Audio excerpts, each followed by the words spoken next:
Dizem que espíritos demoram a abandonar os lugares em que morreram, uns por terem questões a resolver neste plano, outros por não entenderem que estão mortos. De toda maneira, o ambiente mais propício a conter almas rebeldes é a casa onde viveram e cuja posse eles não aceitam que seja passada a outros, da mesma maneira que não aceitam a própria condição de mortos.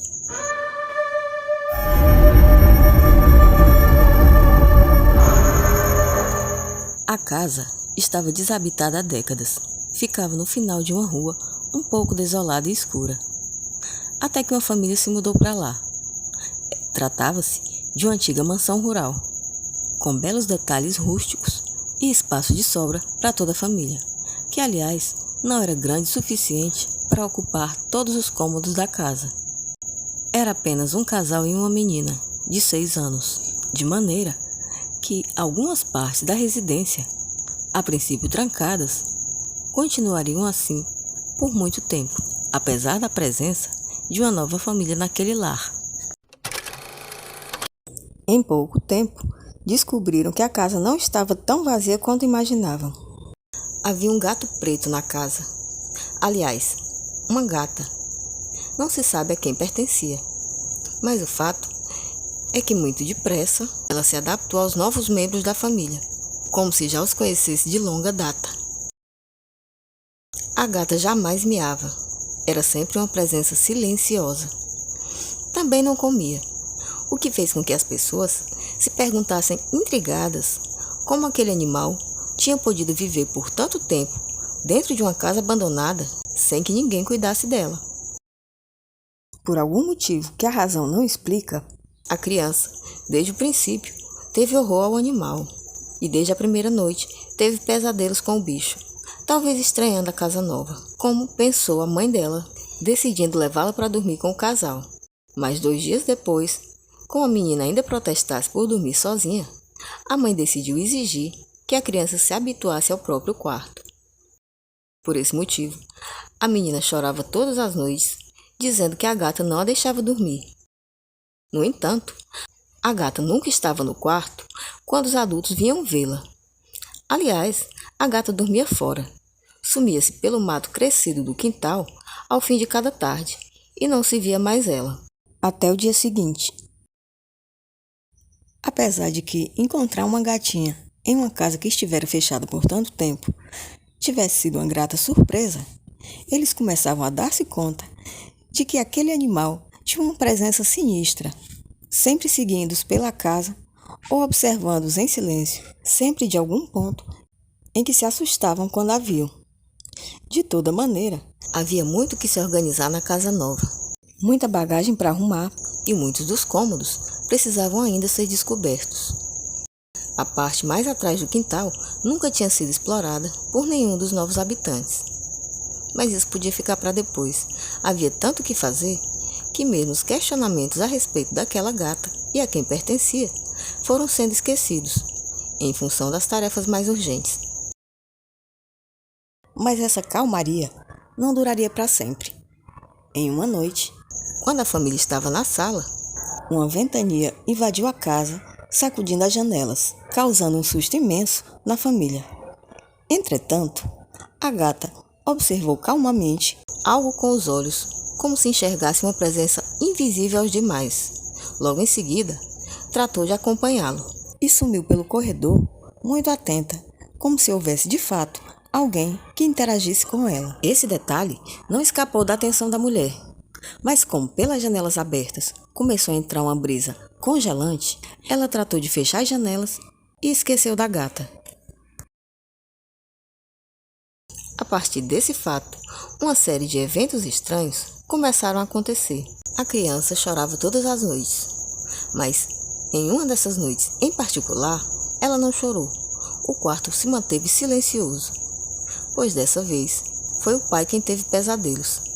Sonhou que as patas macias de um gato acariciavam seu rosto, para logo em seguida cravar-lhe as garras nos olhos, arrancando-os. Acordou de repente no meio da noite, sufocado, e no meio da escuridão percebeu que a gata estava sobre seu peito, mirando-o bem de perto. os olhos como os dois relâmpagos na escuridão do quarto. Ele pensou ter certeza de havê-la visto. Entretanto, ao se levantar, o quarto estava tão vazio quanto estaria o quarto da criança, de todas as vezes que eles procuraram a gata. Ele começou a desconfiar então que esse gato poderia estar ligado a alguma coisa sobrenatural que assombrava a propriedade. Pela vizinhança, comentavam qualquer coisa a esse respeito quando ele foi olhar a casa antes de comprá-la, mas achando que deveria ser só uma lenda banal ou um truque de alguém tentando afastá-lo da compra, já que a casa era super grande e estava com um preço muito abaixo do preço de mercado. Ele imaginou que algum espertalhão estava querendo comprar a casa no lugar dele, e ao pensar assim, tratou de fechar o negócio o mais rápido que pôde e logo em seguida se mudaram.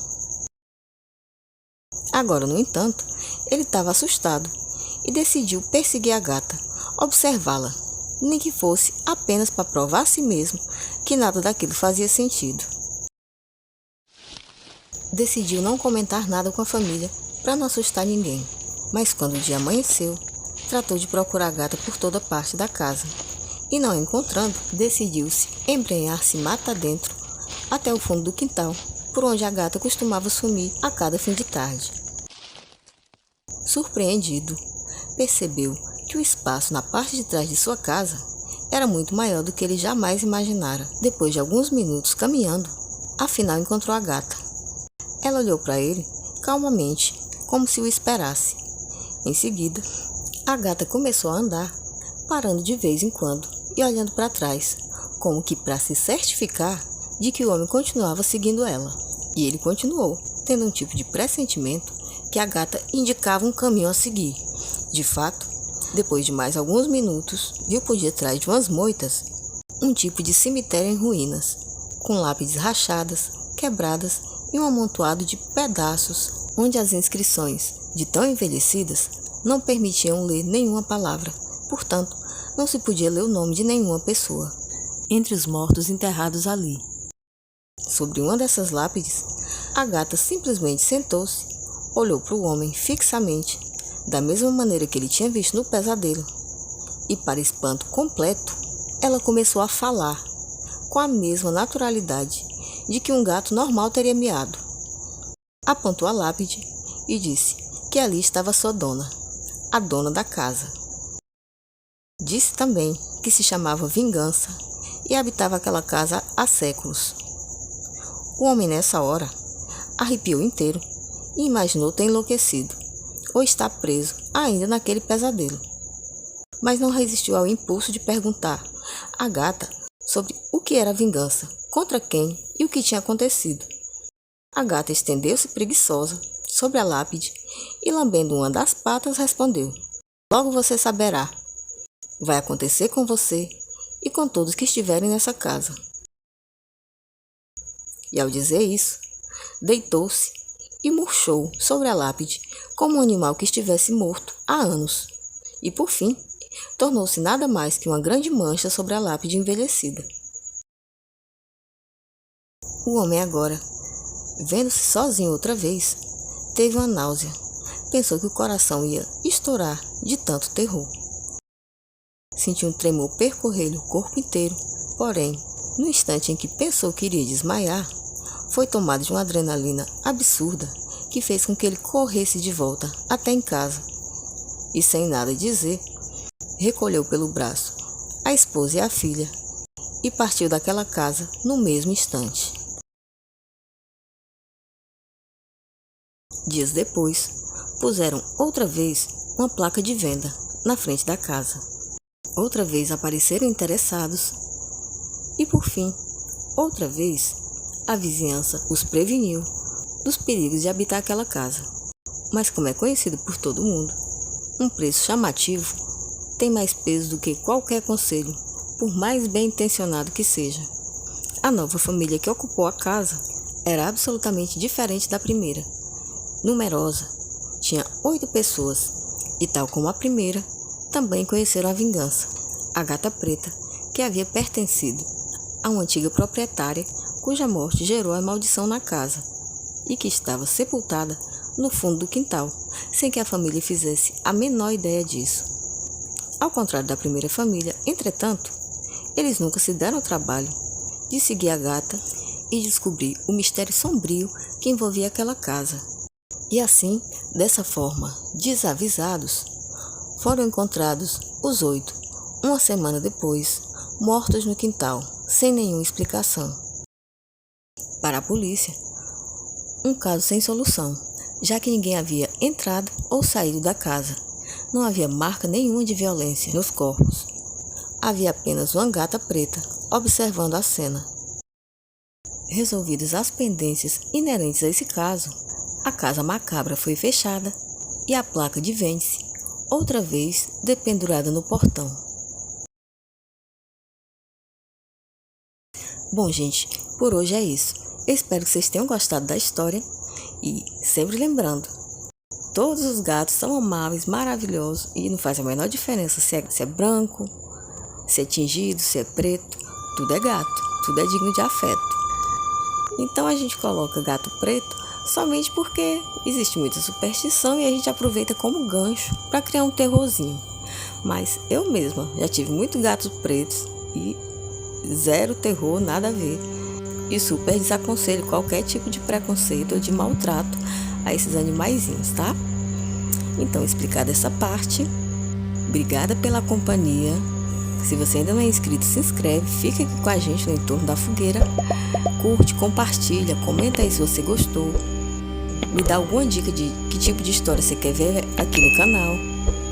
E no mais, um abraço para todo mundo e até o próximo vídeo. Tchau, gente!